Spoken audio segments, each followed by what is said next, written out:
샤오미를 비롯한 중국 스마트폰 제조사들이 잇따라 신제품을 출시하면서 중국의 MLCC를 대량 공급하는 삼성전기의 실적 반등 가능성이 점쳐지고 있습니다. 산업부 정재용 기자와 자세히 살펴보겠습니다. 정 기자, 이 MLCC는 이제 그동안 중국 시장이 좀 침체되면서 상황이 계속 좋지 않았죠?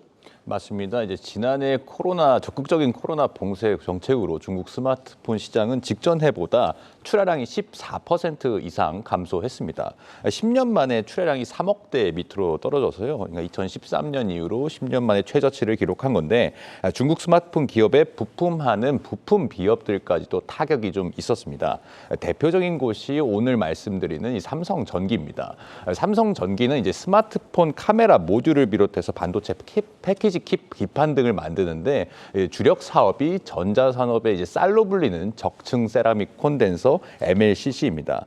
부품이 쌀알 만큼 작아서 붙여진 별칭인데 일본 무라타이에서 전 세계 2위 사업자입니다. 네. MLCC는 이제 반도체 전류를 일정하게 공급하는 일종의 댐 역할을 합니다. 이제 최신 스마트폰, 그러니까 5G 스마트폰 한 대에 약 700개에서 1000개 이상의 이제 MLCC가 들어간다고 알려져 있거든요. 그러니까 자율주행차가 나오면 이 MLCC가 또 한 대당 13,000여 개 이상 들어가기 때문에 계속해서 좀 각광을 받는 그런 사업이라고 볼 수 있는데 삼성전기의 MLCC 매출의 40% 이상이 중국에서 나오고 있습니다. 네. 그런데 이제 지난해 삼성전기의 주요 고객사인 샤오미 등 중국 스마트폰 제조사들의 출하량이 20% 이상 빠진 상태입니다. 따라서 중국에서 다시 스마트폰 시장이 활성화가 되면 자연스럽게 삼성전기의 MLCC 사업도 반등할 거라는 그런 기대입니다. 시장에서는 이제 지난해 말부터 MLCC 업황이 바닥을 찍었다 이런 전망도 나왔는데 실제로 보니까 올해 1분기 상황이 그렇게 좋지는 않았습니다. 맞습니다. 이제 MLCC는 스마트폰뿐만 아니라 자동차, PC, 서버, 자동차 다 들어갑니다. 전반적인 IT 제품 수요가 증가를 해야 이 MLCC 사업도 좀 덩달아 증가를 하기 마련인데 아직까지 MLCC에 대해서 수요가 증가를 했다 이런 개선 신호가 나온 곳은 없습니다. 네. 다음 이제 반도체 사업과 마찬가지로요. 그러니까 지난해 말까지 공급 과잉 상태에 빠졌다가 연말에 좀 재고 부담을 좀 완화를 한 덕분에 지금은 이제 재고 수준이 좀 상당 부분 해소됐다라고 시장에서는 바라보고 있습니다. 재고 부담이 줄었기 때문에 이런 상황에서 이제 수요만 좀 회복을 하면 어떻게 보면 실적 반등의 기회로 삼을 수 있다라는 그런 해석입니다. 네. 삼성전기의 주요 고객사는 당연히 삼성전자와 샤오미입니다. 지난해 두 기업 모두 삼성전기의 매출에서 차지하는 비중이 한 10% 이상을 차지를 했는데요. 거래 매출이 삼성전자는 직전에 2조 7천억 원에서 지난해 이제 3조 원 이상으로 비중이 커졌는데 반해서 샤오미는 약 5,400억 원, 그러니까 지난해에 5,400억 원을 기록해서 2021년에 처음으로 1조 원을 넘겼던 것 비해서는 절반 가까이 줄었습니다. 네. 이랬던 샤오미가 이거 내일이죠. 18일 새로운 프리미엄 스마트폰 샤오미 13 울트라를 공개를 합니다. 지난해 말에 출시한 샤오미 13 시리즈의 최상위 모델인데 독일의 유명 카메라 업체인 라이카와 협업을 해서 좀 카메라를 강조했다는 게 특징입니다. 삼성전기의 이제 또 다른 주요 고객사로 사실 중국 스마트폰 시장에서 지금 점유율 상태는 비보와 오포가 상당히 많이 올라와서 오히려 샤오미의 점유율을 따라잡은 상태거든요. 그러니까 화웨이가 미국의 제재로 좀 침몰을 하면서 그 점유율을 오포와 비보가 많이 차지를 네. 했다고 보는데 이 비보와 오포도 이제 삼성전기의 주요 거래처 중 하나인데 이 비보도 이번 주 20일에 새로운 폴더블 폰 시리즈를 출시하는 등 중국 스마트폰 업계에서 이제 새롭게 신제품들을 연달아서 출시를 하는 겁니다.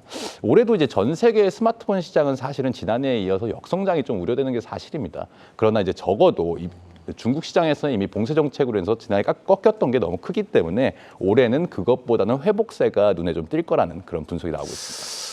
사실 이제 지난해 하반기부터 시작된 이제 IT 경기 침체로 이제 국내 부품 업계가 상당히 타격을 받았습니다. 그렇다면 좀 구체적으로 실적 개선 시점은 어느 정도 언제로 점쳐지고 있습니까? 일단 결론부터 좀 말씀을 드리면 상저하고 그러니까 상반기는 이제 좀 안 좋고 하반기로 갈수록 긍정적이다 이런 좀 분석이 나옵니다.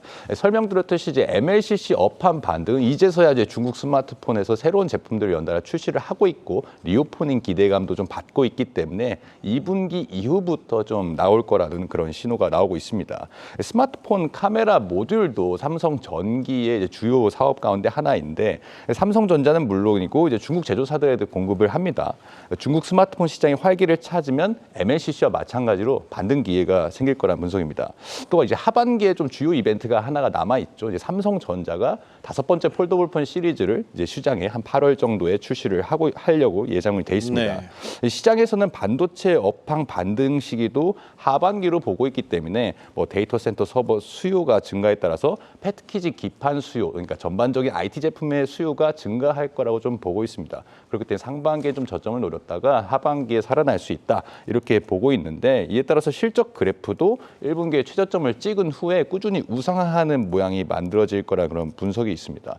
이제 국내 대표 부품 업체로는 이제 삼성전기와 더불어서 LG 이노텍도 있잖아요. 예. 그러니까 LG 이노텍도 마찬가지로 상저하고의 모습을 보이고 있는데 사실은 이제 지난해 연말에 이제 대만의 폭스콘 공장이 이제 중단을 하면서 그 여파로 인해서 좀 공급이 안 됐던 그런 효과가 이제 반대로 상반기에 좀 나타나야 되는데 아이폰 14 시리즈가 예상보다 좀 부진을 했거든요. 그러니까 예. LG 이노텍도 지금 상반기에 실적이 좀 안 좋아서 2분기에는 이제 가장 주력 사업인 카메라 모듈 사업이 좀 적자를 볼 거라는 그런 분석도 좀 있습니다. 하지만 이제 애플에서 이제 하반기에 또 신제품이 나오고 이번 아이폰 15는 LG 이노텍으로서는 이제 폴디드 줌이 채택되는 등 좀 고부가 가치의 어떤 부품이 들어가거든요. 네. 그러니까 LG 이노텍도 삼성 전기와 마찬가지로 좀 상저하고의 모습을 띌 거라는 그런 분석이 나오고 있습니다.